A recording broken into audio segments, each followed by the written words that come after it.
ونعوذ بالله من شرور أنفسنا ومن سيئات أعمالنا من يهده الله فلا مضل له ومن يضلل فلا هادي له ونشهد أن لا إله إلا الله وحده لا شريك له ونشهد أن سيدنا ومولانا محمدا عبده ورسوله أما بعد فأعوذ بالله من الشيطان الرجيم بسم الله الرحمن الرحيم يا أيها الذين آمنوا قوا أنفسكم وأهليكم نارا وقودها الناس والحجارة عليها ملائكة غلاظ شداد لا يعصون الله ما أمرهم ويفعلون ما يؤمرون وقال النبي صلى الله عليه وسلم خيركم من تعلم القرآن وعلمه صدق الله مولانا العظيم وصدق رسوله النبي الكريم وہ معزز تھے زمانے میں مسلمان ہو کر اور ہم خوار ہوئے تارک قرآن ہو کر۔ حضرات علماء اکرام،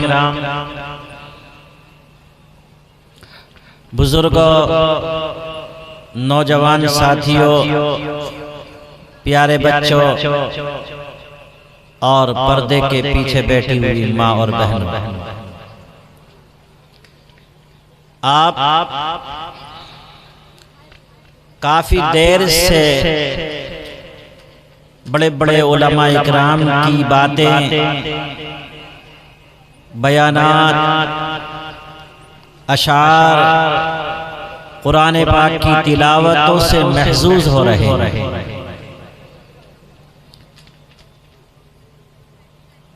بزرگوں، باتیں عمل کرنے کی نیت سے اگر سنی جائیں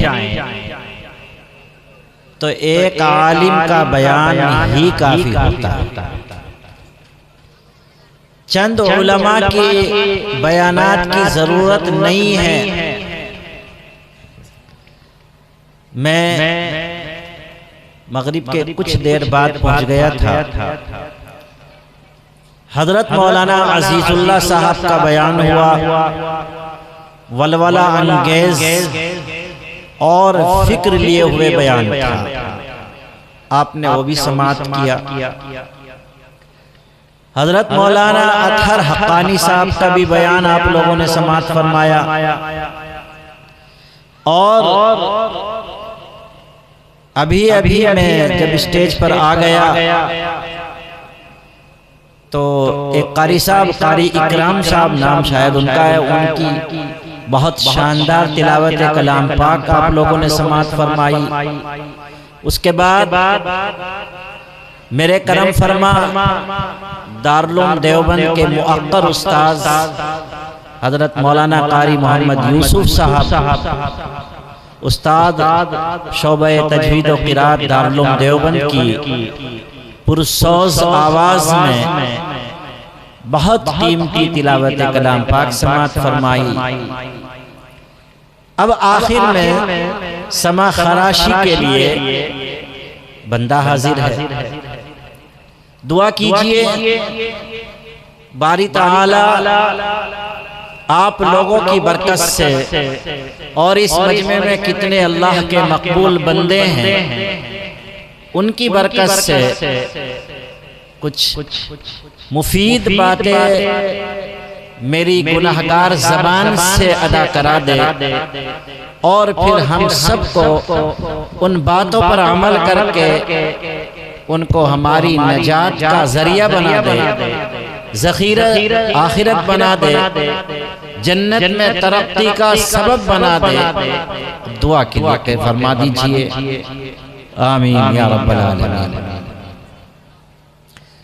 بزرگوں، آج مسلم قوم میں بہت سے عناوین، بہت سے موضوعات ہیں جن پر بیانات ہونے چاہیے۔ اجلاس ہونے چاہیے مسلم قوم کو جن کی ضرورت ہے۔ اشتہار پر میری سرسری نظر پڑی، اس میں کئی عنوان لکھے ہوئے ہیں: تعلیمی بیداری، اصلاح معاشرہ، علم دین کی ترویج و اشاعت، اور قرآن و سنت وغیرہ، مجھے یاد نہیں، پورے سرسری نظر پڑی ہے۔ یہی چند موضوعات نہیں ہیں، اور بہت سے موضوعات ہیں جو آج مسلم قوم کو ضروری ہے کہ ان پر بیانات ہوں۔ قوم کا سنجیدہ طبقہ، قوم کے متفکر حضرات ان موضوعات کو سامنے رکھ کر امت کی اصلاح کی کوشش کریں، امت کی فکر کریں، امت کی ذہن سازی کی کوشش کی جائے کہ آج ہماری قوم کے اندر یہ ضرورتیں ہیں۔ آج ہماری قوم ان چیزوں سے خالی ہو گئی ہے، جبکہ یہ دنیا اور آخرت دونوں کے لیے ضروری ہے۔ آج بہت سے ایسے موضوعات ہیں۔ اس مختصر سے وقت میں تمام موضوعات پر بات نہیں کی جا سکتی ہے۔ اصلاح معاشرے کا ایک اتنا بڑا عنوان ہے کہ اس پر ہر موضوع پر الگ الگ بات ہو۔ معاشرے میں ہمارے کون سا بگاڑ ایسا ہے جو آج مسلم قوم کے اندر نہیں پایا جاتا؟ تمام بگاڑ ہماری قوم کے اندر آ گئے۔ ان کی اصلاح کی بات کرنا، ہر بگاڑ کا ذکر کر کے، اس کی خرابیاں ذکر کر کے، اس کی اصلاح کی کس طرح کوشش کی جائے، اسباب بیان کیے جائیں، پھر ان کے تدارک کا علاج بیان کیا جائے، ایک مستقل ایک موضوع ہے جس پر آدمی لمبی چوڑی گفتگو کر سکتا ہے۔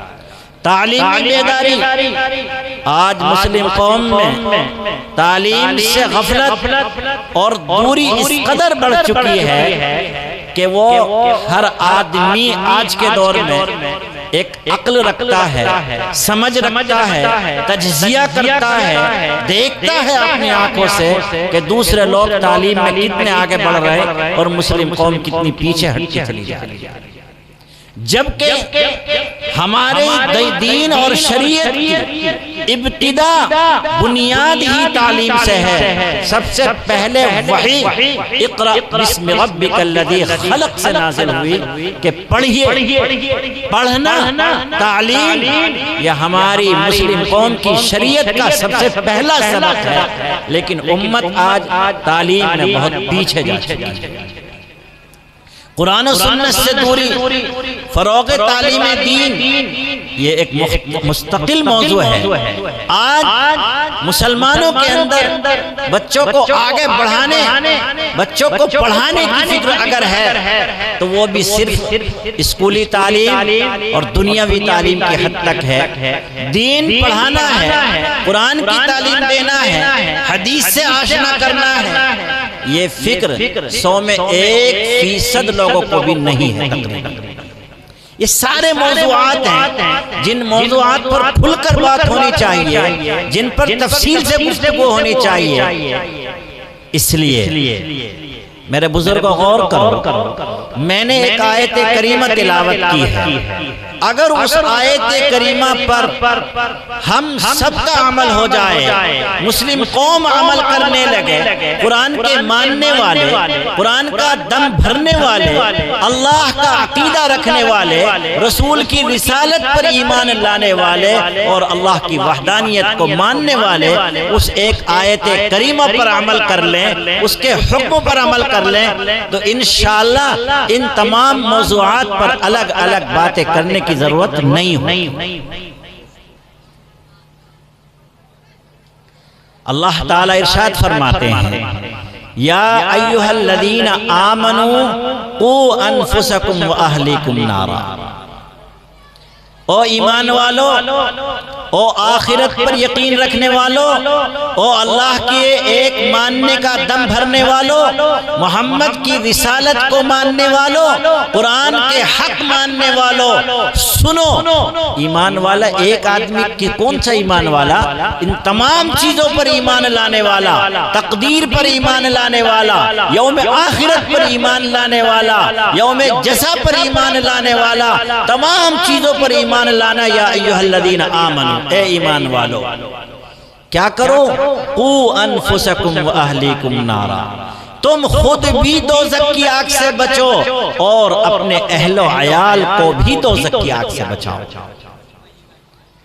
آپ جانتے ہیں کہ اللہ تعالیٰ اگر کوئی حکم فرماتے ہیں، اللہ تعالیٰ اپنے کلام میں کسی کام کے کرنے کو فرماتے ہیں تو یاد رکھو وہ کام فرض ہو جاتا ہے، وہ کام ایسا ضروری ہو جاتا ہے کہ اس کام کے نہ کرنے کی وجہ سے یہ ایمان والا گناہگار ہوتا ہے، کل قیامت میں اللہ کے سامنے جواب دہ ہوتا ہے۔ اللہ اگر اپنی رحمت اور مغفرت سے معاف کر دے تو اللہ کی شان ہے، لیکن اگر اللہ تعالیٰ چاہے تو سزا دے سکتا ہے کہ میں نے حکم دیا تم نے عمل کیوں نہیں کیا۔ اللہ حکم دے رہے ہیں کہ اے ایمان والو اپنے آپ کو بھی آگ سے بچانے کی کوشش کرو، اپنے اہل و عیال کو بھی آگ سے بچانے کی کوشش کرو۔ اب مسلمانوں، ہم نے چونکہ کلمہ پڑھ رکھا ہے، ہم ایمان والوں کے گھر میں پیدا ہو گئے ہیں، پیدا ہونے کے بعد ہمیں جب سمجھ آئی، ہمیں جب عقل آئی، ہمیں جب شعور ہوا، ہمیں جب احساس ہوا تو ہم نے اس کلمے کو سوچ سمجھ کر پڑھا، اور ہم اپنے کلمے پر باقی ہیں کہ ہم ایمان لاتے ہیں اللہ پر، ہم ایمان لاتے ہیں اللہ کی کتابوں پر، ہم ایمان لاتے ہیں اللہ کے رسولوں پر، ہم ایمان لاتے ہیں اللہ کے فرشتوں پر، ہم ایمان لاتے ہیں اچھی بری تقدیر پر، ہم ایمان لاتے ہیں قیامت کے دن پر، ہم ان کی تمام چیزوں پر سمجھ کر ایمان رکھتے ہیں۔ اگر کوئی آج بھی یہ کہے کہ مجھے نہیں پتا ان چیزوں پر ایمان ضروری ہے یا نہیں تو وہ مومن نہیں ہے، یاد رکھیں، مسلمان نہیں ہے۔ مسلمان ہونے کے لیے ضروری ہے کہ آدمی سوچ سمجھ کر کے ان ساری باتوں کو سمجھ کر کے ان کو جان کر کے ان کے اوپر ایمان رکھتا ہو کہ ہم ان تمام چیزوں پر ایمان رکھتے ہیں۔ جب ہم نے ان تمام چیزوں پر ایمان رکھ لیا تو اب اللہ کا یہ حکم ہمارے اوپر آتا ہے کہ تمہیں خود بھی دوزخ کی آگ سے بچنے کی کوشش کرنی اور اپنے اہل و عیال کو بھی دوزخ کی آگ سے بچانا ہے۔ مسلمانوں، اب دماغوں میں، ذہنوں میں یہ بات آتی ہے کہ مولانا صاحب ہم خود دوزخ کی آگ سے بچ جائیں، اس کے لیے تو ہمیں سمجھ میں آتا ہے کہ اللہ کے جتنے فرائض ہیں، نماز ہے، روزہ ہے، زکوٰۃ ہے، اللہ نے مال دیا تو حج ہے، ان کاموں کو ہم کرنے لگے، اور جن کاموں کو اللہ نے حرام اور منع کیا ہے، ہم شراب نہیں پیئیں گے، جوا نہیں کھیلیں گے، ہم خنزیر کو نہیں کھائیں گے، ہم بدکاری نہیں کریں گے، جھوٹ نہیں بولیں گے، وعدہ خلافی نہیں کریں گے، امانت میں خیانت نہیں کریں گے، یعنی جتنے کام حرام کیے گئے ان سے بچیں گے تو ٹھیک ہے، ہم جنت میں چلے جائیں گے، دوزخ کی آگ سے بچ جائیں گے۔ تو ہمیں اپنے بارے میں تو اختیار ہے کہ ہم ان کاموں کو کر کے جتنی لسٹ ادھر دائیں جانب میں آئے گی ان کو کرتے، اور جتنی لسٹ ادھر بائیں جانب میں آئے گی حرام چیزوں کی ان سے بچتے رہیں گے تو ہم دوزخ کی آگ سے بچ جائیں گے اور جنت میں چلے جائیں گے۔ یہ تو ہمارے بس میں ہے، یہ تو ہمارے اختیار میں ہے، لیکن مسئلہ یہ ہے کہ اللہ تعالیٰ نے ہمیں حکم دیا کہ خود بھی بچنا ہے اور اپنے گھر والوں کو بھی بچانا ہے۔ ہم گھر والوں کو کیسے بچائیں؟ کوئی کہنا نہیں مانتا۔ ہم فجر کی نماز کے لیے اٹھ کے گھر میں چیخ کر جاتے ہیں، ارے چلو نماز کا ٹائم ہو گیا، بیوی تک نہیں اٹھتی، بچے نہیں اٹھتے، تو اب ان کو کیسے بچائیں ہم جہنم کی آگ سے؟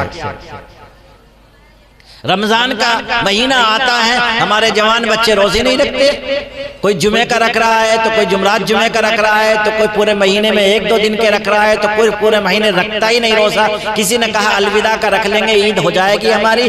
تو یہ حال ہمارے گھر کا ہے، ہمارے گھر میں ہمارے نوجوان بچے اور بچیاں، ہمارے گھر کی عورتیں یہ بات سن رہی ہیں، روزہ رکھنے میں عورتیں زیادہ پکی ہوتی ہیں مردوں سے۔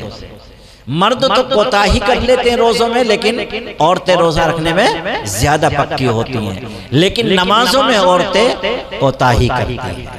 مردوں کے مقابلے میں نماز میں کوتاہی عورتیں زیادہ کرتی ہیں، بہانے بنا دیتی ہیں۔ چھوٹا بچہ ہے، کپڑے پیشاب کر دیتا ہے، کپڑے ناپاک ہو جاتے ہیں، یہ سارے بہانے ہیں۔ جو خواتین پنجگانہ نماز پڑھتی ہیں، بلکہ 5 نہیں، آج بھی ایسی عورتیں موجود ہیں کہ جو 5 نہیں 9 وقت کی نمازیں پڑھتی ہیں، ان کی تہجد نہیں چھوٹتی، ان کی اشراق اور چاشت نہیں چھوٹتی، ان کی شام کو مغرب کے بعد اوابین کی نماز نہیں چھوٹتی ہے۔ 9 وقت کی نمازوں کی پابندی کرنے والی وہ بھی بچے پالتی ہیں، ان کے بھی چھوٹے بچے ہوتے ہیں، ان کے چھوٹے بچے بھی پیشاب کرتے ہیں، بستر پر وہ بھی ایک ساتھ سوتی ہیں، دودھ وہ بھی پلاتی ہیں، لیکن ان کے ہاں کبھی یہ بہانہ نہیں آتا کہ بچے نے کپڑے ناپاک کر دیے تھے۔ وہ ہمیشہ نماز پڑھتی ہیں، سونے کا لباس الگ رکھتی ہیں، اس طریقے کا بندوبست کرتی ہیں کہ بچہ پیشاب کرے گا تو وہ بہہ کر کے ان تک نہیں آئے گا، بیچ میں کچھ آڑ ایسی پیدا کر لیتی ہیں جس سے پیشاب ادھر ہی رہ جائے گا۔ تو یہ تو بہانے ہوتے ہیں، لیکن میں یہ کہہ رہا ہوں کہ ہم اپنے گھر والوں کو دین کی ہدایت کرتے ہیں، دین کی باتیں بتاتے ہیں، ہم خود عمل کرتے ہیں، لیکن ہمارے گھر والے ہمارا کہنا نہیں مانتے، تو اب ہم کیسے جہنم کی آگ سے بچائیں گے؟ اللہ تو ہمارے اوپر یہ فرض کر رہا ہے کہ تمہیں بھی دوزخ کی آگ سے بچنا ہے، اپنے گھر والوں کو بھی دوزخ کی آگ سے بچانا ہے، تو کیسے بچایا جائے گا؟ کوئی نسخہ ایسا ہے حکیم جی کے پاس، یا آپ کے پاس کوئی تعویذ ہے کہ جس تعویذ کو ہم جا کر کے گھر کے دروازے پر لٹکا دیں اور ہمارے سارے گھر والے کان دبا کر کے ہمارا کہنا ماننے لگے؟ ہم نے کہا نماز کا وقت ہو گیا، سارے بچے گھر کے نماز کے لیے چل دیں، ساری عورتیں نماز کے لیے چل دیں۔ ہم نے کہا کہ یہ کام ناجائز ہے، سارے بچے بچنے لگے اس سے۔ ہم کہیں کہ یہ کام کرنا ہے، سارے بچے اس کام پہ لگ جائیں۔ کوئی ایسا تعویذ ہو تو حضرت مولانا دے دیجئے، بہت ہی آپ کا احسان ہوگا۔ یا کسی حکیم کے پاس کوئی نسخہ ہو تو وہ نسخہ دے دیجئے، ہم پکا کر کے سب کو پلا دیں گے گھر میں۔ یا کوئی بڑے حضرت ایسے اعلیٰ حضرت کہیں بیٹھے ہوں کہ وہ دعا کر دیں تو ہمارے سارے بچے ہماری مٹھی میں آ جائیں۔ کاروبار بھی بڑا تباہ کر رہے ہیں بچے آج کل، ہمارے گھر کا کہنا نہیں مانتے، صبح کو 12 بجے تک سوتے رہتے ہیں، رات کو 4 بجے تک موبائل میں معلوم نہیں کیا کیا دیکھتے رہتے ہیں، پورا دن سونے میں، پوری رات موبائل میں۔ ہمارے تو کاروبار ٹھپ ہو گئے، ہمارے تو گھر بار برباد ہو گئے، کوئی بچہ کہنے کو نہیں مان رہا۔ آپ تو بہت اچھی بات کر رہے ہیں کہ دین کی باتوں پر انہیں چلانا ہے، ہم دین کیا ہم دنیا ہر چیز میں انہیں چلائیں گے، لیکن ایسی کوئی دعا کر دے کوئی پیر جی ہمارے لیے، کوئی بڑا اعلیٰ حضرت بیٹھا ہو، یا آپ کوئی تعویذ دے دیجئے، یا کسی حکیم سے کوئی نسخہ دلا دیجئے تاکہ یہ کام آسان ہو جائے۔ یہی دماغ میں آتا ہے نا بزرگوں، یہ کام کسی تعویذ سے ہونے والا نہیں، یہ کام کسی دوسرے کی دعا سے ہونے والا نہیں، یہ کام کسی حکیم کے نسخے سے ہونے والا نہیں، اور یہ کام ایسا بھی نہیں کہ 2-4 دن 10-5 دن محنت کی اور ہو جائے۔ یہ کام مستقل کرنے کا ہے، جیسے اپنے آپ کو دوزخ کی آگ سے بچانے کے لیے پوری زندگی اللہ کی اطاعت کرنی ہوگی، پوری زندگی اللہ کی فرما برداری کرنی ہوگی، پوری زندگی رسول کے طریقے پر چلنا ہوگا، تب آپ جہنم کی آگ سے بچ سکتے ہیں۔ اسی طرح اپنے اولاد پر، اپنے گھر والوں پر پوری زندگی کوشش کرنی ہوگی، پوری زندگی محنت کرنی ہوگی، تب جا کر کے آپ اپنے فریضے میں پورے ہو جائیں گے۔ اور اس کے بعد رہا آل اولاد کا مسئلہ، اگر اللہ نے ان کے مقدر میں لکھا ہے کہ وہ جنت میں جانے والے بنیں گے تو بنیں گے، اور اگر ان کے مقدر میں نہیں ہے تو وہ جانے، ان کا کام جانے۔ ہم نے تو اپنی ذمہ داری ادا کر دی کہ ہم اپنی پوری زندگی کوشش کرتے رہے۔ باپ کی ذمہ داری اولاد کے لیے، شوہر کی ذمہ داری بیوی کے لیے، یا اگر اتفاقاً ایسا ہو کہ بیوی تو پارسا اور نیک ہے لیکن شوہر نہیں، تو بیوی کی ذمہ داری شوہر کے لیے۔ اور اتفاق یہ بھی ہو سکتا ہے کہ اولاد تو نیک ہے لیکن باپ نیک نہیں ہے، تو پھر اولاد کی ذمہ داری باپ کے لیے۔ یہ جو آیا نا اللہ تعالیٰ نے فرمایا کہ تم خود بھی جہنم سے بچو اپنے گھر والوں کو بھی، تو گھر والوں کا مطلب یہ نہیں ہے کہ صرف باپ کی ذمہ داری ہے اولاد کے لیے یا شوہر کی ذمہ داری ہے بیوی کے لیے، نہیں، اس میں سب آتے ہیں۔ اگر بیوی نیک ہے، شوہر نماز نہیں پڑھتا، شوہر گنڈے دار عمل کرتا ہے، نہ دین کے اور کاموں پر عمل کرتا نہ نماز پڑھتا، تو اب ذمہ داری بیوی پر آتی ہے کہ وہ اپنے شوہر کو دیندار بنانے کی پوری کوشش کرے۔ اگر باپ دیندار نہیں ہے تو اب اولاد کی ذمہ داری ہے کہ وہ اپنے باپ کو دیندار بنانے کی پوری کوشش کریں۔ بعض مرتبہ ایسا بھی ہوتا ہے، ایک صاحب مجھے ملے، بلکہ جے پور سے میں آ رہا تھا دیوبند تک کار میں اتفاقاً، تو اس کار میں گاڑی میں ایک صاحب ملے، وہ یہی کہہ رہے تھے کہ مولانا مجھے اللہ نے سمجھ عطا کی کہ میں تبلیغی جماعت سے وابستہ ہو گیا تو میں اپنے باپ کی خدمت کرتا ہوں، لیکن میرا باپ ایسا ہے کہ شاید کوئی ایسا باپ اتنا بددین ہو۔ میں نے انہیں سمجھانے کی حتی الامکان کوشش کی، وہ کبھی نماز نہیں پڑھتے، صبح صبح آتے ہیں گھر پہ، کہتے ہیں تو میرا بیٹا ہے، میرے خرچے کے لیے 300 روپے دے روزانہ۔ میرے پاس اللہ نے دے رکھے ہیں، میں بھی جانتا ہوں کہ باپ کا حق ہوتا ہے تو اسے نکال کر دے دیتا ہوں۔ اب باپ پورے دن ہوٹل پہ بیٹھ کر کے چائے پان بیڑی میں اڑا دیتے ہیں اور کبھی مسجد کی طرف نہیں جاتے۔ میں نے انہیں جماعت میں بھیج دیا تو جماعت والوں سے جا کے کہنے لگے وضو میرے سے نہیں ہوگا، میں تو بغیر وضو کے نماز پڑھوں گا۔ جماعت والے تنگ ہو گئے ایسے باپ سے۔ اس باپ کو انہوں نے کہا اس کے بیٹے سے، بھئی یہ ہمارے بس کا آدمی نہیں ہے، اسے تو تم ہی سنبھال سکتے ہو۔ وہ سنبھل کے نہیں دیتے۔ مزید یہ کہا اس کے بارے میں، اللہ حفاظت کرے کیسے کیسے لوگ ہوتے ہیں کہ وہ سرکاری ملازم تھے باپ۔ یہ کہا جہاں ان کی ڈیوٹی ہوتی تھی 2-3-4 سال میں ٹرانسفر ہو جاتا تھا، یہاں سے وہاں چلی گئے، وہاں جہاں ڈیوٹی ہوئی، چونکہ اللہ نے پیسے زیادہ دے رکھے تھے، سرکاری ملازم تھے، وہی ایک شادی کر لیا کرتے تھے۔ اور شادی کرنے کے بعد میں بچے ہو رہے، کسی کی فکر نہیں کہ اسے پڑھانا ہے، اس کی تربیت کرنی ہے، اس کو کچھ اچھا انسان بنانا، نہیں، اپنی ضرورت بیوی سے پوری کی اور بچے پیدا ہوئے اور چھوڑ دیے۔ اس طرح 3-4 نکاح کیے انہوں نے اور سب کے بچے ہیں، کسی کی فکر نہیں ہے، سب ایسے، کوئی دیکھ ریکھ نہیں کرتا۔ صرف اللہ نے مجھے سمجھ عطا کی ہے تو میں ان کا خیال رکھتا ہوں، لہذا وہ میرے سے روزانہ اپنا خرچ لیتے ہیں، باپ ہونے کا حق ادا کرتے ہیں۔ میں ان سے کہتا ہوں کہ اگر خدا نہ خواستہ میں تمہارا ابا ہوتا نا تو تم مجھے ایک پیسہ نہیں دیتے، لیکن مجھے اللہ نے یہ سمجھ عطا کی ہے تو میں آپ کا حق ادا کر رہا ہوں، دے رہا ہوں۔ تو کبھی کبھی ایسا ہوتا ہے کہ اولاد نیک ہے لیکن باپ نیک نہیں ہے، تو اولاد کی ذمہ داری بنتی ہے کہ وہ باپ کو مستقل سمجھائے، اسے دیندار بنانے کی کوشش کرے۔ تو یہ کوشش کرنی ہے، پوری زندگی کوشش کرنی ہے، انہیں سمجھانا ہے، پیار سے بھی سمجھانا ہے۔ اگر اولاد ہے تو اسے ڈانٹ ڈپٹ کر بھی سمجھانا ہے، اگر بیوی ہے تو اسے بھی ڈانٹ ڈپٹ کر سمجھانا ہے۔ لیکن ڈانٹ ڈپٹ کر کی بات ہو رہی ہے، یہ نہیں کہ آج آپ جائیں اور جا کر کے لٹ اٹھائیں اور کہیں تو نہیں مانے گی، تیری تو ایسی کی تیسی، لٹ پھیرنا شروع کر دیں، اس سے کوئی سمجھتا نہیں۔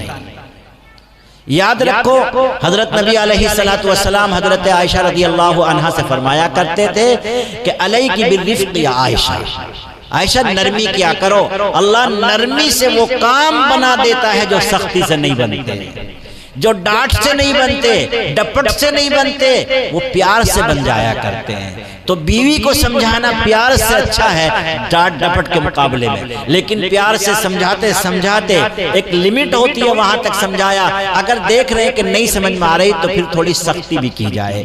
آپ ناراض ہو جائیے، غصہ ہو جائیے، بستر الگ کر دیجئے، کمرے میں سونا چھوڑ دیجئے، ان کے ساتھ آپ کھانا پینا چھوڑ دیجئے۔ میں جب تک آپ کے ساتھ کھانا نہیں کھاؤں گا، جب تک آپ کے پاس نہیں بستر کروں گا، جب تک آپ کے کمرے میں نہیں سوؤں سوؤں گا جب تک تم نماز کی پابندی نہیں کرو گی، جب تک تم اپنی یہ بری عادت نہیں چھوڑو گی۔ غیبت کی عادت عام طور پر کہتے ہیں عورتوں میں، ویسے تو مردوں میں بھی بہت ہے، عورتیں یہ نہ کہیں کہ ہمیں برا کہہ رہا ہے، مردوں میں بھی غیبت کی عادت بہت ہو گئی ہے۔ لیکن جو بھی غلط عادت شوہر میں ہے تو بیوی چھڑائے، بیوی میں ہے تو شوہر چھڑائے۔ جو اچھا کام اللہ نے واجب کیا وہ نہیں کرتے تو بیوی شوہر کو کہے، شوہر بیوی کو کہے۔ اسی طریقے سے اولاد اور باپ کا رشتہ ہے۔ اگر اللہ تعالیٰ نے آپ کو باپ کا درجہ دیا، آپ کی جتنی اولاد ہے، لڑکے ہو یا لڑکیاں، ان سب کو نیک بنانے کی پوری کوشش کرنی ہے۔ اگر اللہ تعالیٰ نے آپ کی کوششوں سے اسے نیک بنا دیا تو وہ تو جنتی بن ہی جائے گا، آپ کی ذمہ داری بھی پوری ہوئی اور آپ کو اللہ تعالیٰ اس کا ثواب مزید الگ سے عطا کرے گا۔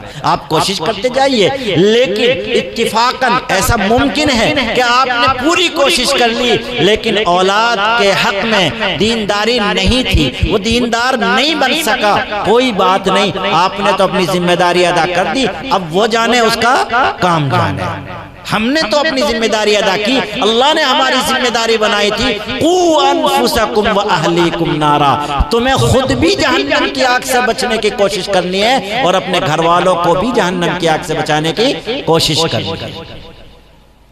ایک بات اور ہے بزرگوں، بچپنے میں یہ چھوٹے چھوٹے بچے ہوتے ہیں، ان پر لاڈ پیار دکھا کر کے ہم ان کو اتنا بگاڑتے ہیں کہ یہ آگے جا کر کے ہماری سدھار کی باتیں نہیں سنتے۔ چھوٹی بچی ہے، ابھی چھوٹی چھوٹی بچیاں ہیں، وہ انہیں آپ اسکرٹ پہنا رہے ہیں، انہیں آپ لباس ایسا پہنا رہے ہیں جو آگے چل کر ان کے لیے لباس مناسب نہیں ہے۔ اب بچپنے میں آپ نے پہنایا، 3-4 سال تک پہنایا تو وہ 5-6 سال کی ہو کر کے ضد کرے گی کہ ہم تو وہی پہنیں گے، ہم تو جینس پہنیں گے، ہم تو کوٹ پہنیں گے۔ جینس کوٹ کیا، کوٹی کیا ہوتی ہے وہ۔ اسی طریقے سے 7-8 سال تک پہنایا تو وہ 10-12 سال کی ہو کر بھی ضد کرے گی۔ آپ لاڈ دکھاتے گئے، وہ لاڈ کا ناجائز فائدہ اٹھاتی گئی، وہ 17 سال کی ہو کر بھی کہتی ہے کہ پاپا میں تو جینس پہنوں گی، آپ نہیں مانتے تو اب اس کی طرف سے ناراضگی ہوتی ہے، پاپا آپ اگر میری بات نہیں مانیں گے میں گھر چھوڑ دوں گی، پاپا آپ اگر میری بات نہیں مانیں گے میں آپ سے بولنا چھوڑ دوں گی۔ اب آپ مجبور ہوتے ہیں، کہتے ہیں بچی جوان ہے کہنا نہیں مان رہی۔ ارے جوان تو آج ہوئی ہے میرے پیاروں، وہ کل جوان نہیں تھی، وہ جب 3 سال کی تھی جوان نہیں تھی، جب 5 سال کی تھی جوان نہیں تھی، جب 8 سال کی تھی جوان نہیں تھی۔ آپ نے اس وقت نہیں سنبھالا تو آج کیسے سنبھل جائے گا؟ بچہ بولنا سیکھتا ہے تو ہم لوگ لاڈ پیار میں اس سے کیا کہلواتے ہیں؟ عام طور پر گھروں کے اندر دینداری نہیں ہے تو بچے سے گالی دلوانا شروع کر دیتے، اپنی امی کو گالی دے دو، فلاں کو گالی دے دو، نہیں دلواتے لیکن اس نے دوسروں بچوں کی سن کر کے اس نے گالی یاد کر لی اور اس نے ہمیں گالی دے دی یا ہمارے سامنے کسی دوسرے کو گالی دے دی تو ہم خوش ہو رہے ہیں کہ آج تو ہمارے بچے نے گالی دی۔ لا حول ولا قوت الا باللہ۔ ارے ہمیں کوشش یہ کرنی تھی کہ ہمارا بچہ جب بولنا سیکھے تو وہ اللہ کہنا سیکھے، ہمارا بچہ جب بولنا سیکھے تو وہ اللہ کا کلمہ یاد کرنا سیکھے، ہمارا بچہ جب بولنا سیکھے تو وہ بسم اللہ پڑھنا سیکھے، ہمارا جب بچہ بولنا سیکھے تو وہ کھانے سے پہلے کی دعا یاد کرے، کھانے کے بعد کی دعا یاد کرے، سونے سے پہلے کی دعا یاد کرے، سونے کے بعد کی دعا یاد کرے، استنجے میں جانے کی دعا یاد کرے، استنجے سے نکلنے کی دعا یاد کرے۔ ارے یہ دعائیں یاد کرنی چاہیے تھی، نہ کہ فلموں کے گانے اور ڈائلاگ۔ یہیں سے شروع کرنا ہے ہمیں بچوں کو نیک بنانے کے لیے۔ بچہ جب پیدا ہوتا ہے اس وقت سے ماں کو کوشش کرنی ہے کہ یہ میرا بچہ نیک بن جائے، لہذا ماں کو چاہیے کہ کبھی حالت جنابت میں جب غسل واجب ہوتا ہے بچوں کو دودھ نہ پلائے، اگر غسل واجب ہو گیا تو فوراً غسل کریں اور بچوں کو دودھ پلائیں، بلکہ زیادہ بہتر ہے کہ ماں باوضو ہو کر کے بچوں کو دودھ پلایا کرے۔ دودھ پلانے میں پہلے سیدھا دودھ بچے کے منہ میں دے، بعد میں الٹا دودھ بچے کے منہ میں دے۔ ارے یہیں سے اس کو سنت کی تربیت دینی ہے کہ پہلے ہر کام میں سیدھا کام کیا جاتا ہے، بعد میں الٹا کام کیا جاتا ہے۔ ارے جوتے میں پیر پہلے سیدھا ڈالنا ہے، بعد میں الٹا ڈالنا ہے۔ مسجد میں پہلے سیدھا سیدھا پیر داخل کرنا، بعد میں الٹا داخل کرنا ہے۔ کرتے میں پہلے ہاتھ سیدھا ڈالنا ہے، بعد میں الٹا ہاتھ ڈالنا ہے۔ پائجامے میں پہلے سیدھا پیر ڈالنا ہے، بعد میں الٹا ڈالنا ہے۔ یہاں تک کہ ناخن کاٹنے ہیں تو پہلے سیدھے ہاتھ کے کاٹنے، بعد میں الٹے ہاتھ کے کاٹنے ہیں۔ ارے سنت ادا کرانی ہے تو اس کی گھٹی میں ڈالنی ہوگی، لہذا اس کو پہلے سیدھے دودھ کا دودھ پلایا جائے، بعد میں بائیں طرف کا دودھ پلایا جائے۔ دودھ اس کے وقت پر اس کو پلاتے رہیں، بسم اللہ پڑھ کر کے دودھ اس کے منہ میں دیا جائے۔ 2 سال بچے کا حق ہوتا ہے، پورے 2 سال بچے کو ماں دودھ پلائے۔ آج کل عورتیں ذرا سے بہانوں پر بچوں کو اپنا دودھ نہیں پلاتی ہیں۔ بچوں کو یا تو گائے بیل بھینس کا دودھ، گائے کا اور بھینس کا دودھ پلانے لگتی ہیں، یا وہ ڈبے کا دودھ جو آتا ہے پاؤڈر والا وہ پلانے لگتی ہیں۔ اگر واقعی کوئی عذر ایسا ہے کہ آپ دودھ پلائیں گی تو آپ کی صحت کو یا بچے کی صحت کو نقصان بڑا ہو سکتا ہے تو آپ مجبور ہیں، لیکن اگر کوئی ایسی پریشانی نہیں ہے تو آپ کو اپنا دودھ پلانا چاہیے۔ یہ بچے کا حق ہے اور آپ کی صحت کے لیے بہت مفید ہے۔ لیکن اگر ہم نے نہیں پلایا تو ہم نے بچے کی گھٹی میں یہ بات ڈال دی کہ حق مارا جا سکتا ہے، جیسے میری ماں نے میرا حق مان لیا کہ اپنی سینے کا دودھ نہیں پلایا۔ حق مارنا، حق دبانا جو آگے چل کر کے زندگی میں ہوتا ہے کہ بھائی نے بھائی کا حق دبا لیا، پڑوسی نے پڑوسی کا حق دبا لیا، میاں نے بیوی کا حق دبا لیا، بیوی نے شوہر کا حق ادا نہیں کیا، یہ ساری پریشانیاں جو آگے آتی ہیں بچپن سے کہیں گھٹی میں ہم نے نہ پڑھا دی ہوں اس کو کہ وہ اسی سے لے کر چل رہا ہے کہ حق دبایا جا سکتا ہے۔ لہذا پورے 2 سال بچے کا حق ہوتا ہے کہ اس کو دودھ پلایا جائے۔ لڑکے لڑکی میں کوئی فرق نہیں ہے، دونوں کا حق 2 سال دودھ پلانے کا ہے، دونوں کو مسلسل 2 سال تک دودھ پلایا جائے۔ اس کے بعد جب دودھ اس انداز سے ہم پلاتے ہوئے اس کی پرورش کر رہے ہیں کہ ہم باوضو ہو کر دودھ پلا رہے ہیں، ہم اس کو بسم اللہ پڑھ کر دودھ پلا رہے ہیں، ہم سیدھی طرف سے اس کو دودھ پلا رہے ہیں، اس کے بعد جب بچہ بولنا سیکھے گا تو یاد رکھنے کی بات ہے کہ اس وقت میں اس کو ہم دین کی باتیں سکھانی شروع کریں گے، انشاءاللہ اس کا بھی اثر ہوگا۔ ہم کوشش کریں، بچہ 1 سال کے بعد بولنے کے لیے منہ ہلانا شروع کر دیتا ہے، اپنی زبان کو حرکت دینا شروع کرتا ہے، دوسروں کو بولتا دیکھتا ہے تو چاہتا ہے میں بھی بولوں، لہذا وہ کچھ اور بولے۔ آپ کوشش کریں، کہو بیٹا اللہ، بیٹا کہو اللہ، ماں کی گود میں ہو تو ماں کہے بیٹے کہو اللہ، باپ کی گود میں ہے تو باپ کہے بیٹے کہو اللہ، دادا کی گود میں ہے تو دادا کہے بیٹے کہو اللہ، اور دادی کی گود میں ہے تو دادی بھی یہی کہے کہ بیٹا کہو اللہ۔ جب سب لوگ اس طریقے سے کوشش کریں گے تو انشاءاللہ اس کی زبان پر سب سے پہلا کلمہ اللہ آئے گا۔ آج ہم نے اس کا سب سے پہلا کلمہ اللہ کہلانے کی کوشش کی اور ہم کامیاب ہو گئے، تو ہم امید کرتے ہیں کہ جب یہ دنیا سے جائے گا تو اس کا سب سے آخری کلمہ بھی انشاءاللہ اللہ ہوگا۔ جس کی زندگی اللہ سے شروع ہوئی اور جس کی زندگی کا اختتام بھی اللہ پر ہوا، اس کو جہنم کی آگ کیا کر سکتی ہے؟ کوشش کرنی پڑتی ہے۔ دعائیں سکھائیں۔ 2 سال کا 2.25 سال کا بچہ بولنے لگتا ہے، لہذا اسے دعائیں سکھائیں، الٹی چیزیں سکھانے کے بجائے، اور دعائیں سکھانے کے ساتھ ساتھ دعا کی عادت ڈالیں۔ ماں رات کو بچے کو لے کر سوئے، جب دعا یاد کرا دی سونے سے پہلے کی تو ماں کہے بیٹے دعا پڑھ کے سو جاؤ، اللہم بسمک اموت واحیا۔ بچے کے ساتھ ساتھ خود ماں نے بھی پڑھ لی، دونوں کی سنت ادا ہو گئی۔ جب صبح بچہ اٹھتا ہے، ماں کہے بیٹے دعا پڑھ لو، سو کر اٹھنے والی دعا جو تم نے یاد کی، الحمدللہ الذی احیانا بعد ما اماتنا والیہ النشور۔ لہذا ماں کی بھی سنت ادا ہو گئی، بیٹے کی بھی سنت ادا ہو گئی، اسے عادت ڈلتی چلی جا رہی ہے۔ بچے کو استنجے خانے میں پوٹی پر بٹھانا ہے یا لیٹرین کے اندر لے جانا ہے تو اس میں جانے سے پہلے بچے سے کہو بیٹے دعا پڑھو، اللہم انی اعوذ بک من الخبث والخبائث، دعا پڑھو۔ جب استنجے سے نکل کے باہر آ جائے تو کہو بیٹے دعا پڑھو، الحمدللہ الذی اذھب عنی الاذی وعافانی۔ اسی طریقے سے جب ناشتہ کرنے کے لیے وہ دودھ مانگے، امی دودھ جو، امی چائے دو، تو کہو چائے یہ ہے، دعا پڑھ لو پہلے بسم اللہ الرحمن الرحیم یا بسم اللہ وعلی برکت اللہ، اس کے بعد چائے حاضر ہے تمہاری، دودھ یہ رہا، دودھ پی لو۔ ماں اس کو اس انداز سے دودھ دے، اور جب دودھ پی کر کے وہ کہے امی میں نے دودھ پی لیا، میں نے دودھ ختم کر دیا، تو کہو بعد کی دعا پڑھو۔ دعا اور چائے کے بعد کی دعا کون سی یاد کی تم نے؟ پڑھو۔ تو اب وہ پڑھے گا اللہم بارک لنا فیہ وزدنا من۔ اور اگر کھانا کھایا ہے تو کھانے کے بعد کی دعا پڑھوائے۔ اس طریقے سے دعائیں یاد کرائی جائیں، دعاؤں کی عادت ڈلوائی جائے۔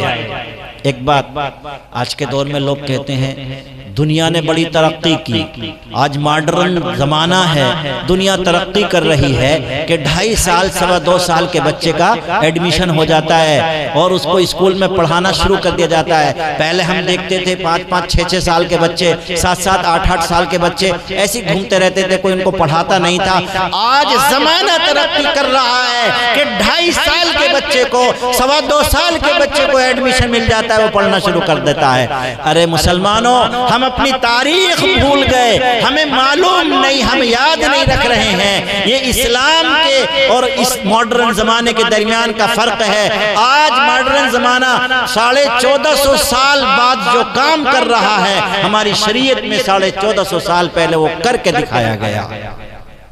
وہ کیسے؟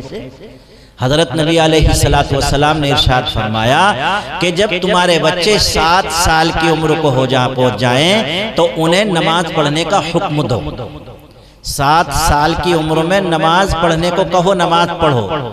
اب بتاؤ 7 سال کی عمر جب بچے کی ہوئی، ہم نے نماز پڑھنے کو کہا، ہم نے اسے نماز کی دعائیں نہیں سکھائی، ہم نے اسے نماز نہیں سکھائی، ہم نے اسے نماز کا طریقہ نہیں سکھایا، ہم نے اسے وضو کرنا نہیں بتایا، وضو کے فرائض کتنے ہیں یاد نہیں کرائے، یہ سب کچھ تو یاد نہیں کرایا، اور ہم کہہ رہے ہیں بچے نماز پڑھو تو کیا کہے گا؟ نماز کیا ہوتی ہے؟ نماز کیسے پڑھی جاتی ہے؟ پھر وہ ہوگا جو آج کل بچے مسجدوں میں کرتے ہیں۔ کیا کہ کچھ لوگ اپنے بچوں کو مسجد میں لانے کا شوق رکھتے ہیں، یا بچے اپنے باپ کے ساتھ ضد کر کے مسجد میں آ جاتے ہیں اور ابا نے نیت باندھی اور بچوں نے پیچھے کبڈی کھیلنا شروع کر دی۔ نہ وہ خود بچے نماز پڑھتے ہیں، نہ نمازیوں کو نماز پڑھنے دیتے ہیں۔ یہ وجہ کیوں بنی؟ یہ اس لیے کہ ہم نے ان کو نہ نماز سکھائی ہے، نہ نماز کا طریقہ بتایا ہے، نہ نماز کی دعائیں یاد کرائی ہیں، نہ وضو کا طریقہ بتایا، نہ وضو کے واجبات، وضو کے فرائض یاد کرائے ان کو۔ تو وہ کیا کریں گے؟ وہ تو یہی کریں گے۔ لہذا یاد رکھنے کی بات ہے کہ 7 سال سے پہلے یہ ساری چیزیں یاد کرانی ہوں گی۔ وضو کیسے ہوتا ہے؟ وضو کے اندر کتنے فرض ہیں؟ اگر ان میں سے کوئی چھوٹ جائے گا تو وضو نہیں ہوگا۔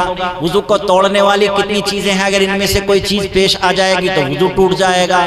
اسی طریقے سے غسل کیسے ہوتا ہے؟ غسل کے فرائض کتنے ہیں؟ یہ یاد کرانے کے بعد ہم آئے نماز کی طرف۔ لہذا ثنا یاد کرانا ہے، سورہ فاتحہ یاد کرانی ہے، مزید کم سے کم 4 سورتیں یاد کرانی ہے، تشہد یاد کرانا ہے، درود یاد کرانی ہے، دعائے معصورہ یاد کرانی ہے، رکوع اور سجدے کی تسبیحات یاد کرانی ہے، اور نماز کا طریقہ سکھانا ہے کہ جب نیت باندھی جاتی ہے تو یہ الفاظ کہہ کر کے ہاتھ اٹھائے جاتے ہیں، اور پھر ان ہاتھوں کو کہاں باندھا جاتا ہے، کیسے باندھا جاتا ہے، پھر یہ چیزیں پڑھنے کے بعد رکوع کیسے ہوتا ہے، پھر کھڑے کیسے ہوتے ہیں، پھر سجدے میں کیسے جاتے ہیں، پورا طریقہ سکھایا جائے۔ صحیح بولو مسلمانوں، سمجھ اور عقل رکھتے ہو تو بتاؤ کیا یہ چیز 1 سال میں سکھائی جا سکتی ہیں؟ ایسے ہی نہیں ہم نے بے پڑھے لکھے بچے کو کہا سورہ فاتحہ یاد کر لو، اسے قاعدہ بھی نہیں پڑھایا، اسے پارہ بھی نہیں پڑھایا، اور ہم نے کہا سورہ فاتحہ یاد کر لو تو یاد کر لے گا؟ اس سے کہا یہ چیزیں یاد کر لو تو یاد کر لے گا؟ نہیں میرے بزرگوں، ہمیں یہ چیزیں سکھانے میں کم از کم 3 سال لگیں گے۔ آج جو 3.5 سال ان کاموں کو سکھانے میں لگے، وضو کا طریقہ، وضو کے فرائض، وضو کے نواقض، غسل کا طریقہ، غسل کے فرائض، نماز کے اندر پڑھی جانے والی دعائیں اور صورتیں، نماز کا پورا طریقہ، یہ سکھانے میں، قرآن سکھانے میں ہمیں کم سے کم 3-3.5 سال لگیں گے۔ تب جا کر کے 7 سال کی عمر میں ہمارا بچہ اس لائق ہوگا کہ وہ نماز قاعدے سے پڑھ سکتا ہے، پھر وہ نماز پڑھے گا، پھر وہ مسجد میں جا کر کے کبڈی نہیں کھیلے گا۔ تو یہ جو آج ماڈرن زمانہ اسکولوں میں داخلہ لے رہا ہے 2.5 سال 2.25 سال میں، یہ تو آج لے رہا ہے۔ ہمارے نبی کی تعلیمات میں تو یہ 1450 سال پہلے آ چکی تھی بات کہ بچے کو 2.5 سال کی عمر سے ہی آپ یہ چیزیں سکھانا شروع کر دیں۔ اب یہ مدرسوں کا نظام، اسکولوں کا نظام، یہ سب کچھ تو اس زمانے میں نہیں قائم ہوا تھا۔ اس زمانے میں تو سارے بڑے بڑے لوگ مسلمان ہو رہے تھے، بچے پیدا ہوتے جاتے تھے، گھروں کے اندر ان کی تعلیم ہوتی جاتی تھی۔ ابا مسجد صفہ میں نبی علیہ السلام کی مجلس میں بیٹھ کر جو سیکھتا وہ گھر جا کر کے اپنے بیوی بچوں کو سکھا دیا کرتا تھا، لہذا مدرسے نہیں تھے۔ ہم سوچتے ہیں کہ یہ سارے کام تو مدرسوں کی ذمہ داری ہے، نہیں، یہ مدرسوں کی ذمہ داری نہیں تھی، یہ ذمہ داری تو ہماری سب اپنی ذمہ داری تھی۔ اپنے بچوں کی تربیت کرنا، اپنے بچوں کی دینی پرورش کرنا، یہ ذمہ داری ہماری تھی۔ لیکن آج چونکہ مدارس نے اس کام کو سنبھالا تھا، مدارس اور مکاتب میں یہ کام ہونے لگے تھے، تو ہم نے یہ سوچ لیا کہ یہ سارے کام تو مدرسوں کے ہوتے ہیں، یہ سارے کام تو مکاتب کے ہوتے ہیں، ملا جی مسجد میں بیٹھ کر کے یہ کام کریں۔ لیکن اس کے ساتھ میں ایک دوسری بات بھی کہتا چلا، یہ ساری ذمہ داری جو ہماری تھی آج مکتب کے مولانا قاری صاحب، حافظ صاحب ادا کر رہے ہیں۔ بعد میں اور بھی بہت سارے ہمارے کام ہوتے ہیں جو مولانا صاحب یا حافظ صاحب، مسجد کے امام صاحب کرتے ہیں، لیکن مسئلہ یہ ہے کہ یہ دینی ذمہ داریاں ایک امام ادا کرتا ہے، ایک مدرسے کا مدرس ادا کرتا ہے، ایک مکتب میں پڑھانے والا معلم ادا کرتا ہے، لیکن اس کی حیثیت کیا ہے ہمارے ہاں؟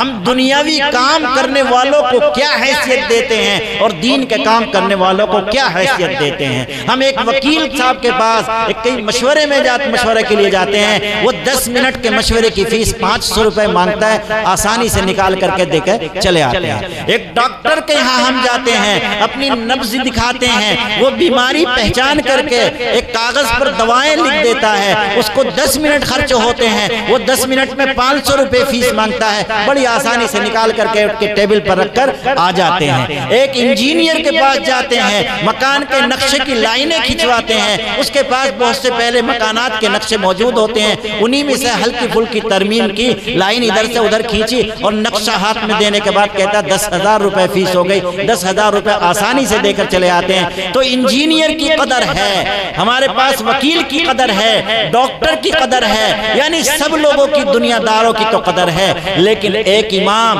ایک مدرس، ایک معلم جو ہماری دینی ذمہ داری پوری کر رہا ہے، اس کی کیا قدر ہے؟ ہر آدمی پورے مہینے امام کے پیچھے نماز پڑھتا ہے، وقت پر آ کر امام صاحب اس کا نکاح پڑھاتے ہیں، اس کے بچوں کا نکاح پڑھاتے ہیں، وقت آتا ہے تو جنازے کی نماز بھی وہی پڑھاتے ہیں، وقت آتا ہے تو ہمارے بچوں کی دینی تربیت بھی وہی کرتے ہیں، نماز سکھاتے ہیں، کلمے سکھاتے ہیں، دعائیں سکھاتے ہیں، ساری چیز وہ امام صاحب سکھاتے ہیں، لیکن پھر بھی کیا ہر آدمی مہینے کے 500 روپے دینے کے لیے تیار ہوتا ہے؟ بالکل نہیں ہوتا۔ دنیا کی اہمیت ہم نے اپنے دماغوں کے اندر بٹھا رکھی ہے اور دین کی کوئی قدر ہمارے دماغ میں نہیں رہی، یہی مسئلہ ہے۔ اگر ہم دنیا کے لیے 10 منٹ میں 500 روپے دے سکتے تو ایک مہینے میں دین کے لیے 500 روپے دینا کیا مشکل ہو جائے گا؟ آج یہی وجہ ہے کہ ہر آدمی اپنے بیٹے کو انجینئر تو بنانا چاہتا ہے، ڈاکٹر تو بنانا چاہتا ہے، ماسٹر تو بنانا چاہتا ہے، سب کچھ بنانا چاہتا ہے، لیکن اس سے کہو کہ اپنے بچے کو حافظ قرآن بنا لو، اپنے بچے کو قاری بنا لو، اپنے بچے کو مولوی اور مفتی بنا لو، تو وہ یہی کہتا ہے کہ مولانا صاحب یہ مولوی بننے کے بعد، یہ مفتی بننے کے بعد، یہ حافظ قاری بننے کے بعد کھائے گا کہاں سے؟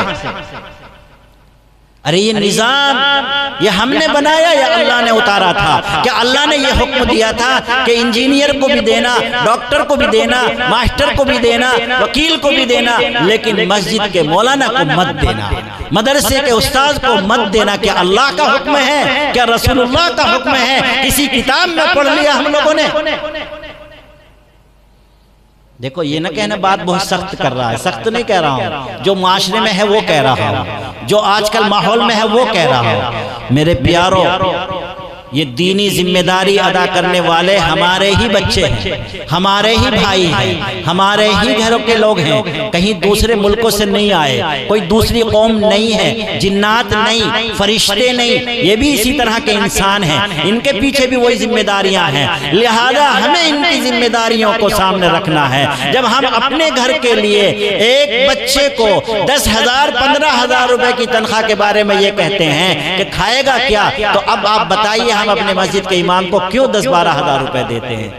ہم جیسے اپنے بچوں کے لیے یہ چاہتے ہیں کہ ہمارے ہر بچے کی انکم اور آمدنی 50,000 60,000 مہینے کی ہونی چاہیے، تو مسجد کے امام کی کیوں نہیں ہونی چاہیے؟ بھئی کون سا محلہ ایسا ہے جس محلے کے اندر 60-70 گھر نہیں ہوتے، 50 گھر نہیں ہوتے؟ ہر آدمی مہینے کے 500 روپے دینا لازم کر لے تو 25-30 ہزار روپے تنخواہ کیوں نہیں ہو جائے گی؟ آرام سے ہو جائے گی۔ آج 15 سے بڑھا کر کے 25-30 کر کے دیکھیے، انشاءاللہ مالدار گھروں کے بچے بھی پھر حافظ قاری مولوی بننا شروع ہو جائیں گے۔ اور یہ جو زکوٰۃ فطروں سے مدرسے چلتے ہیں، زکوٰۃ فطروں سے مدرسے چلنے بند ہو جائیں گے۔ جب مالدار بچے مدرسوں میں پڑھیں گے تو جیسے اسکول میں جا کر کے فیس ادا کرتے ہیں، مدرسوں میں بھی فیس ادا کریں گے۔ پھر مدرسے فیس سے چلیں گے، امداد کی رقم سے چلیں گے، پھر زکوٰۃ فطرے سے نہیں چلیں گے۔ آج مالداروں نے مدرسوں میں پڑھانا چھوڑ دیا، صرف غریب بچے یا درمیانی درجے کے کچھ بچے پڑھنے کے لیے مدرسوں میں آتے ہیں، تو وہ لوگ فیس دینے کی پوری وسعت نہیں رکھتے، اس لیے مدرسے زکوٰۃ فطروں پر چلنے شروع ہو گئے۔ عزیزو، ایک اس طرف بھی توجہ دینے کی ضرورت ہے۔ آج بہت سے علماء موجود ہیں، میں کہہ رہا ہوں کہ آج ہماری جماعت میں بھی کچھ لوگوں کے اندر بہت سی خامیاں نظر آنے لگی ہیں۔ داڑھی، جبہ، قبہ، دستار، پگڑی سب کچھ ہوتی ہے، لیکن کبھی کسی کی کوئی کمی سامنے آتی ہے، کبھی کسی کی کوئی کمی سامنے آتی ہے۔ دیکھو، ویسے تو انسان ہے، انسان ہونے کی وجہ سے غلطی ہو سکتی ہے، لیکن دوسری بڑی وجہ یہی ہے کہ ہمارے مدارس و مکاتب کا جو نظام زکوٰۃ صدقات پر آ گیا، اس کی بڑی وجہ یہی ہے کہ یہ زکوٰۃ صدقات کا جو کھانا ہے، اصل میں یہ اتنا ایسا کھانا ہے کہ ذرا سے بھی اگر آدمی مالدار ہو، گھر میں وسعت ہو، تو اس کے لیے یہ کھانا جائز نہیں ہے۔ اب زیادہ وسعت تو ہے نہیں، تھوڑی وسعت ہے۔ اب زکوٰۃ اس کو کھانے لیے جائز نہیں تھا، لیکن وسعت زیادہ نہ ہونے کی وجہ سے اس نے فیس نہیں دی اور زکوٰۃ کھا لی، تو یہ اس نے ناجائز کام کیا ہے۔ اور حرام غذا جب اندر چلی جاتی ہے، ناجائز غذا جب اندر چلی جاتی ہے، تو اسی طریقے کے اعمال صادر ہونے شروع ہو جاتے ہیں۔ غور کرنے کی چیز ہے۔ اس لیے اس ماحول کے بدلنے کے لیے، معاشرے میں چینجنگ لانے کے لیے یہ ضروری ہے کہ ہم مدارس کے اندر، مکاتب کے اندر، مساجد کے اماموں کی تنخواہوں کو بڑھائیں۔ اس سے یہ قانون بنے گا، یہ فکر آئے گی کہ پھر مالدار بچے بھی مدرسوں میں پڑھنے شروع ہو جائیں گے، اور جب مالدار بچے پڑھنے شروع ہو جائیں گے تو پھر زکوٰۃ فطرے پر مدرسے نہیں چلیں گے، فیس پر مدرسے چلنے شروع ہو جائیں گے۔ لہذا پھر یہ والی کمی انشاءاللہ نہیں آئے گی سامنے۔ خیر، ایک بات اور کہتا چلوں، آج کے اس ماحول میں مدارس کی تعداد اچھی خاصی ہے ہمارے اس علاقے کے اندر، سہارنپور ہو یا مظفر نگر یا اس علاقے کے اور علاقے ہوں، اس میں مدارس تو کافی ہو گئے، لیکن ابھی ایک ضرورت ہے۔ یہاں ذمہ دار قسم کے حضرات بیٹھے ہوئے ہیں، خاص طور پر قاری سعید صاحب بیٹھے ہوئے ہیں، اللہ تعالیٰ ان کی عمروں میں برکت فرمائے۔ تو آج ضرورت ہے گاؤں گاؤں مکاتب کی۔ مکتب ہر گاؤں میں، ہر مسجد کے ساتھ ایک مکتب ہونا چاہیے۔ بڑے لوگ یہ سرپرستی کریں، گاؤں گاؤں جا کر کے مکاتب شروع کرائیں، اور مکاتب کے اندر جیسے مکتب یہ ہوتا ہے کہ صبح کو بچے 7 بجے پڑھنے آئے اور 11 بجے تک پڑھ رہے ہیں، ظہر میں پڑھنے آئے اور عصر تک پڑھنے آ رہے ہیں۔ اس مکتب کے ساتھ ساتھ مکتب کا ایک نظام یہ بھی ہونا چاہیے کہ صبح کو فجر کے فوراً بعد بھی پڑھانے والے بیٹھ جائیں، اور جو بچے اسکول جانے والے ہیں، جن کا اسکول 9 بجے سے ہے، جن کا اسکول 8:30 بجے سے ہے، وہ بھی 1 گھنٹے کے لیے، 1.5 گھنٹے کے لیے ان مکاتب میں آئیں اور آ کر کے اپنی دینی تعلیم حاصل کریں۔ اسی طرح رات کو مغرب کے بعد بھی پڑھائی کے مکتب ہونے چاہیے، ہر مسجد کے اندر مغرب کے بعد بھی پڑھائی ہونی چاہیے، اور اعلان ہو جانا چاہیے کہ جو بچے وقت پر مکتب نہیں آ سکتے، یعنی 7 بجے سے 11 بجے تک، ظہر سے لے کر عصر تک نہیں آ سکتے، وہ فجر کے فوراً بعد آ سکتے ہیں، مغرب کے بعد آ سکتے ہیں، اور وہ آ کر کے قرآن کی تعلیم حاصل کریں۔ دیکھو، اسکول پڑھانے سے روکنا مقصد نہیں ہے، آپ اسکول پڑھائیں، دینی تعلیمی بیداری یا فروغ تعلیم کے سلسلے میں ہم یہ نہیں کہیں گے کہ دنیا کی تعلیم کو چھوڑ دیا جائے، بلکہ دنیا بھی ضروری ہے۔ اس لیے ہم کہتے ہیں دنیا کی تعلیم میں خوب آگے بڑھاؤ، خوب ڈگریوں پر ڈگریاں حاصل کرو، لیکن عام طور پر ہمارے مسلمان بچے 10ویں اور 12ویں سے آ گئے نکل نہیں پا رہے ہیں، 10ویں 12ویں میں آ کر کے رک جاتے ہیں۔ ایسا نہیں 10ویں 12ویں میں آج کے دور میں کچھ نہیں ہوتا ہے، 10ویں 12ویں میں جانے کے بعد اگلی ڈگریاں جو ہیں وہ اہمیت رکھتی ہیں، سرکار انہی کو اصل اہمیت دیتی ہے، لہذا وہ ہمارے بچوں کے پاس ہونی چاہیے۔ ہمارے بچے MBBS ڈاکٹر ہونے چاہیے، ہمارے بچے MD اور MS ڈاکٹر ہونے چاہیے، ہمارے بچوں کے پاس LLB کی ڈگری ہونی چاہیے، ہمارے بچے IPS اور IAS بننے چاہیے، مسلم قوم کے اندر ادھیکاری پیدا ہونے چاہیے، مسلم قوم کے اندر بڑی بڑی رینج کے ادھیکاری اور بڑے بڑے پروفیسران اور بڑے بڑے افسران ہونے چاہیے۔ یہ ہم بھی چاہتے ہیں، آپ بھی چاہتے ہیں، لیکن ہم اس کے ساتھ ساتھ یہ کہتے ہیں کہ یہ ساری دنیا تک ہے، اصل ہمارے سامنے آخرت ہے، لہذا ہمارے بچے ان تمام ترقیوں کے ساتھ ساتھ کم سے کم مسلمان ضرور رہنے چاہیے، اور اس کے لیے ضروری ہے کہ ہمارے بچوں کے پاس دین کی تعلیم۔ آج جو ایک بات بڑے زور و شور سے سننے میں آ رہی ہے کہ مسلم بچے دین چھوڑ رہے ہیں، دین سے مرتد ہو رہے ہیں، خاص طور پر بچیوں کے بارے میں سننے میں آ رہی ہے۔ خواتین اگر میری بات سن رہی ہو تو ذرا غور کریں، آج بچیوں کے سلسلے میں جو شور مچ رہا ہے، پہلی بات تو یہ ہے کہ شور زیادہ مچ رہا ہے، واقعات اتنے نہیں ہیں۔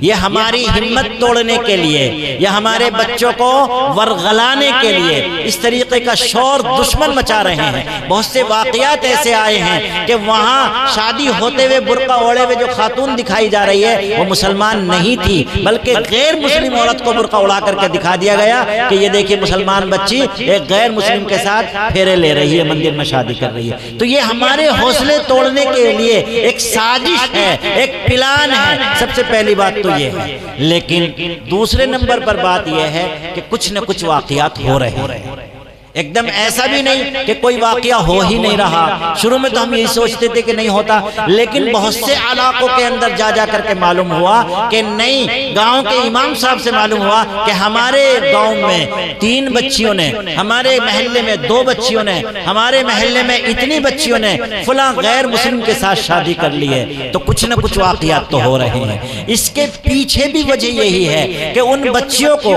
ہم نے دین کی اہمیت نہیں سکھائی، ہم نے جنت اور جہنم کا تصور نہیں دیا ہے، ہم نے یہ نہیں سکھایا کہ جنت کتنی اچھی جگہ ہے، ہم نے یہ نہیں بتایا کہ جہنم کتنی بری جگہ ہے۔ اگر ہم نے اپنے بچوں کے دماغوں میں یہ ڈال دیا ہوتا کہ جنت اتنے عیش و آرام کی جگہ ہے، اور یہ ساتھ ساتھ بٹھا دیا ہوتا کہ جنت صرف ایمان والوں کو ملے گی، کسی غیر مسلم کو اللہ تعالیٰ جنت عطا نہیں کریں گے، اور جہنم میں وہی ہمیشہ رہیں گے جنہوں نے ایمان کو چھوڑ کر کے کسی دوسرے مذہب کو قبول کر لیا ہوگا۔ غیر مسلم ہمیشہ جہنم میں رہیں گے، اور جہنم کی سزائیں اتنی سخت ہیں، ایسی ایسی خطرناک سزائیں ہیں۔ سب سے ہلکی سزا یہ ہے کہ پاؤں میں جوتے آگ کے پہنا دیے جائیں گے، جس کی وجہ سے دماغ اس طرح کھول رہا ہوگا جیسے ہانڈی میں پانی کھولتا ہے۔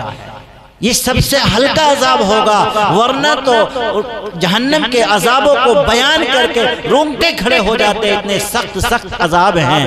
اللہ تعالیٰ حفاظت فرمائے تمام مسلمانوں کی اپنے بچوں کے دماغوں میں۔ اگر ہم نے یہ بات بٹھائی ہوتی کہ جہنم اتنی بری جگہ ہے، جنت اتنی اچھی جگہ ہے، جنت ایمان والوں کا حق ہے، جہنم کافروں کا گھر ہے، اگر یہ بات ہم نے اپنے بچوں کے دماغوں میں بٹھا دی ہوتی تو بچے مرنا مر جاتے، لیکن ایمان چھوڑنے کے لیے تیار نہیں ہوتے۔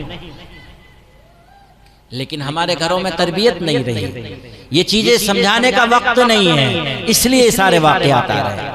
بجنور شہر میں میں پڑھتا بھی تھا، بعد میں میں نے پڑھایا، ایک واقعہ ہوا، ایک عیسائی بچی ایک مسلمان لڑکے کے کانٹیکٹ میں آ جاتی ہے، تعلق ہو جاتے ہیں دونوں کے، مسلمان بچہ اور وہ عیسائی لڑکی آپس میں معاشقے میں گرفتار ہو جاتے ہیں۔ بچی نے اپنے گھر والوں سے صاف کہہ دیا کہ میں شادی صرف اس لڑکے سے کروں گی جو مسلمان ہے۔ مسلمان لڑکے نے بھی کہا شادی کر لوں گا میں۔ اب مسئلہ آیا یہ، مسلمان لڑکے نے کہا کہ میرے ساتھ شادی کرنے کے لیے تمہیں کلمہ پڑھنا پڑے گا، لا الہ الا اللہ محمد رسول اللہ، تم مسلمان ہو جاؤ میں تم سے شادی کر لوں گا۔ عیسائی لڑکی نے کہا میں تیار ہوں۔ عیسائی لڑکی نے اپنے ماں باپ سے کہا کہ میں کلمہ پڑھ کر کے مسلمان سے نکاح کرنے کے لیے جا رہی ہوں۔